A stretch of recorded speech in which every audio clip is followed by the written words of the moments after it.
semua, perkenalkan nama saya Grace Octavia Kristiani Meka, NIM 210306097 dari Prodi Peternakan Kelas A Fakultas Pertanian Universitas Sumatera Utara. Pada kesempatan kali ini saya akan menjelaskan tentang sistem pencernaan pada ternak ruminansia. Adapun tujuan dari pembuatan video ini yaitu untuk mengetahui organ-organ dan proses pencernaan pada ternak ruminansia dan untuk memenuhi tugas praktikum anatomi dan fisiologi ternak yang diampu oleh Ibu Tati Fidianasari SPT MP. Ternak ruminansia merupakan ternak pemakan rumput atau herbivora yang dapat mencerna makanannya 2 kali atau mememah biak. Artinya, ketika makanan sudah masuk ke dalam perut, makanan tersebut akan dimuntahkan kembali ke mulut dan dikunyah untuk kedua kalinya, lalu dicerna kembali. Adapun contoh dari ternak ruminansia yaitu sapi, kerbau, kambing, dan domba.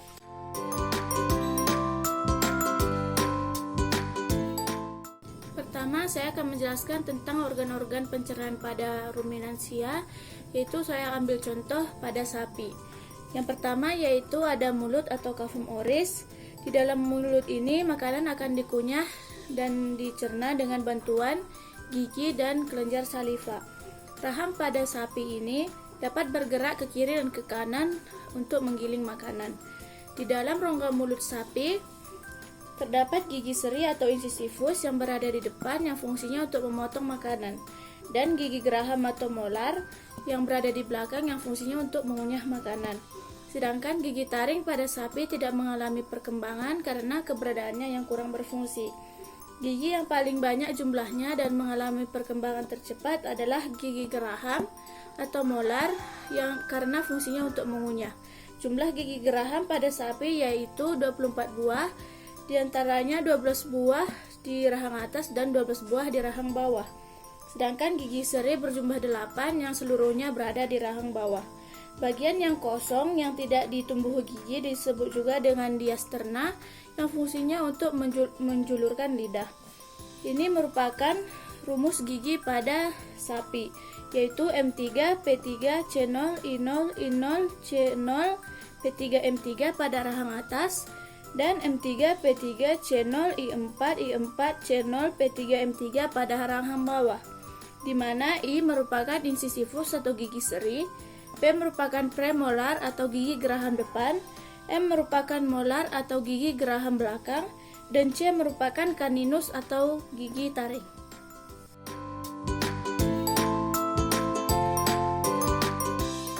Organ yang selanjutnya yaitu ada esofagus yang menyambungkan mulut dengan perut sapi. Esofagus ini umumnya sangat pendek, yaitu hanya sekitar 5 cm, tetapi dapat membesar atau melebar sesuai dengan tekstur dan ukuran makanannya. Selanjutnya ada rumen yang fungsinya sebagai tempat penyimpanan sementara makanan. Selanjutnya ada retikulum, di mana retikulum ini merupakan tempat pencampuran makanan dengan enzim-enzim, dan di dalam retikulum ini akan membentuk gumpalan-gumpalan kasar yang disebut dengan bolus. Selanjutnya ada omasum, yaitu tempat penyerapan air atau absorpsi. Omasum ini juga membantu pencernaan makanan secara kimiawi.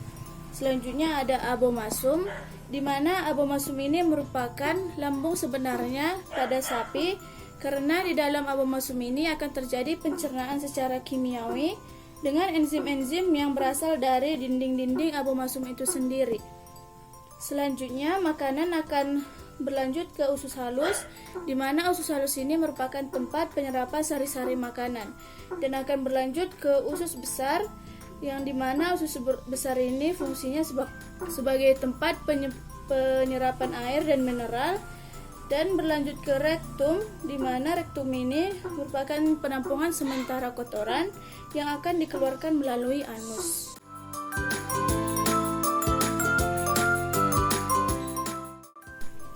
Proses pencernaan pada sapi dimulai dari mulut. Ketika makanan masuk ke dalam mulut, makanan tersebut akan dicerna secara mekanik dengan bantuan gigi atau dentis. Di dalam mulut ini juga terjadi sekresi kelenjar ludah dengan natrium bikarbonat. Selanjutnya, makanan akan masuk ke rumen melalui esofagus, di mana rumen ini merupakan tempat penyimpanan sementara makanan, dan akan masuk ke retikulum. Baik di dalam rumen maupun retikulum, terdapat banyak sekali mikroba yang berupa bakteri, fungi maupun protista. di mana mikroba-mikroba tersebut akan membantu proses pencernaan serat kasar yang berasal dari rumput, di mana hasil pencernaan tersebut akan menghasilkan asam lemak terbang atau VFA, di mana VFA tersebut akan masuk ke peredaran darah dan akan disebarkan ke seluruh tubuh sapi. Dan di dalam retikulum ini akan dibentuk gumpalan-gumpalan kasar yang disebut dengan bolus. Ketika sapi beristirahat, bolus-bolus tersebut akan dimuntahkan kembali ke dalam mulut atau disebut dengan proses regurgitasi, dan akan dikunyah kembali atau yang disebut dengan proses remastikasi, di mana tujuannya yaitu agar makanan tersebut lebih halus dan lebih mudah dicerna. Ketika makanan sudah halus, makanan tersebut akan ditelan kembali atau yang disebut dengan proses redeglutasi dan akan masuk ke omasum, di mana omasum ini merupakan tempat penyerapan air atau absorpsi. Selanjutnya makanan akan masuk ke abomasum, di mana di dalam abomasum ini terdapat banyak enzim-enzim yang dimiliki oleh sapi itu sendiri. Di dalam abomasum enzim akan mencerna protein dan HCl serta mikroba-mikroba yang sudah mati.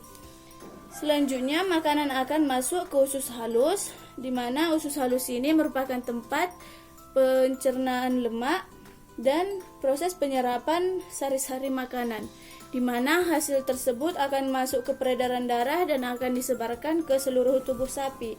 Dan setelah dari usus halus akan masuk ke usus besar, di mana di dalam usus besar tersebut air dan mineral akan diserap oleh dinding-dinding usus besar itu sendiri. Dan selanjutnya akan masuk ke rektum, di mana rektum ini merupakan penampungan sementara kotoran, dan terakhir akan keluar melalui anus.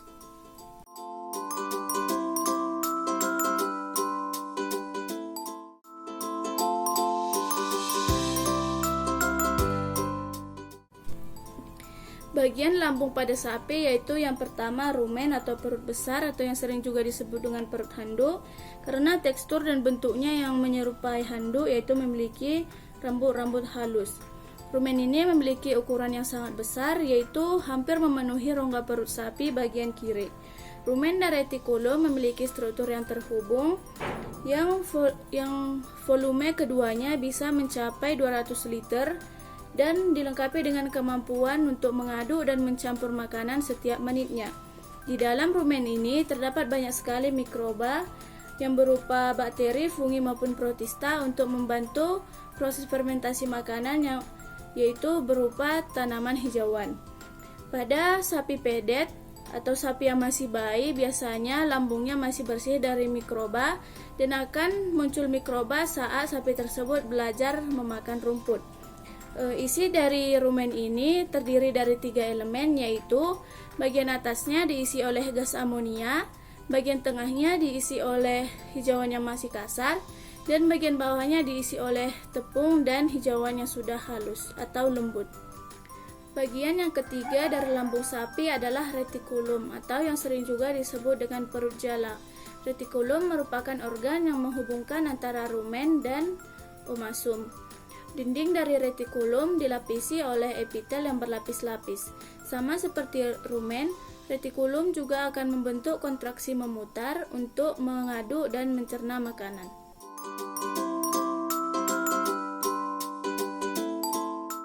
Selanjutnya adalah bagian omasum atau bagian ketiga dari lambung sapi. Omasum ini disebut juga dengan perut kitab karena teksturnya yang berlapis-lapis seperti membentuk lembaran buku. Tekstur yang berlapis-lapis ini menunjukkan bahwa proses penyerapan pada omasum berlangsung secara maksimal. Fungsi dari omasum ini adalah untuk proses penyerapan air, asam lemak tertentu, dan natrium. Makanan yang masuk ke omasum berlangsung secara bertahap, sehingga proses penyerapan yang terjadi pada omasum juga bertahap. Bagian selanjutnya adalah abomasum. Abomasum ini merupakan lambung keempat pada sapi yang memiliki struktur dan fungsi yang hampir sama dengan lambung non-ruminan. Di dalam abomasum ini dilengkapi dengan epitel berkelenjar yang memberikan sekresi berupa mukus, asam hidrolik, dan enzim proteolik, yaitu enzim yang membantu proses pencernaan protein. Di dalam abomasum ini terjadi proses pencernaan secara kimiawi yang memungkinkan sari-sari makanan dapat dicerna dan diserap dengan baik. Organ perut yang berperan dalam proses pencernaan sapi selanjutnya adalah usus halus atau intestinum tenue. Usus halus pada sapi sebenarnya sangat panjang, yaitu bisa mencapai 40 meter. Fungsi dari intestinum tenue ini yaitu untuk menyerap sari-sari makanan yang telah diproses pada lambung. Selanjutnya, sari-sari makanan tersebut akan diedarkan ke seluruh tubuh dan diubah dalam bentuk energi, yaitu berupa glukosa, asam amino, dan asam lemak.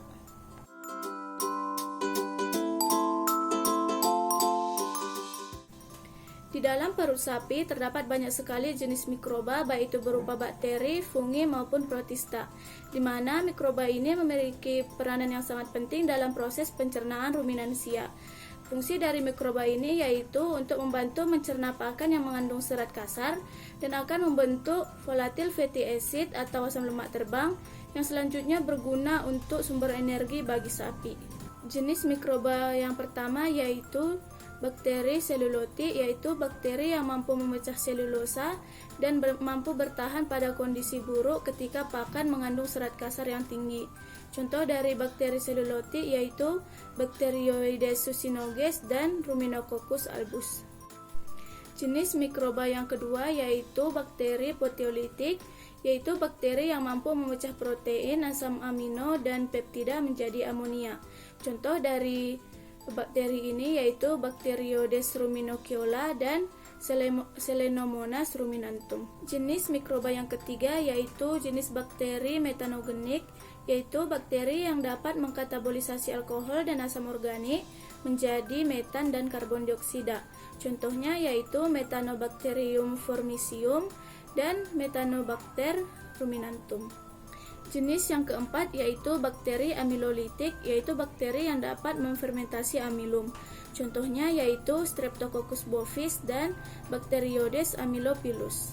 Jenis mikroba yang kelima yaitu bakteri lipolitika, yaitu bakteri yang terdapat pada rumen yang dapat menghidrolisis lemak menjadi gliserol dan asam lemak. Hal ini dapat berlangsung karena adanya enzim lipase yang dapat memecah lemak. Contohnya yaitu Anaerobibrio lipolitica dan Veillonella alcalescens. Jenis mikroba yang keenam yaitu kelompok bakteri yang memfermentasi gula. Contohnya yaitu Eurobacterium ruminantum dan Lactobacillus ruminus. Jenis mikroba selanjutnya yaitu dari kelompok protista. Yang pertama ada Isotrichia intestinalis yang memfermentasikan gula, pektin, dan pati. Yang kedua yaitu ada Disiatrica ruminantium yang membantu proses pencernaan pati, maltosa, dan glukosa. Dan kelompok protista terakhir yaitu Entodynium caudatum dan Diplodinium sp. Jenis mikroba dari kelompok fungi yaitu ada Neokalimasti sp dan Orpinomyces, yaitu kelompok fungi selulotik yang membantu memecah selulosa.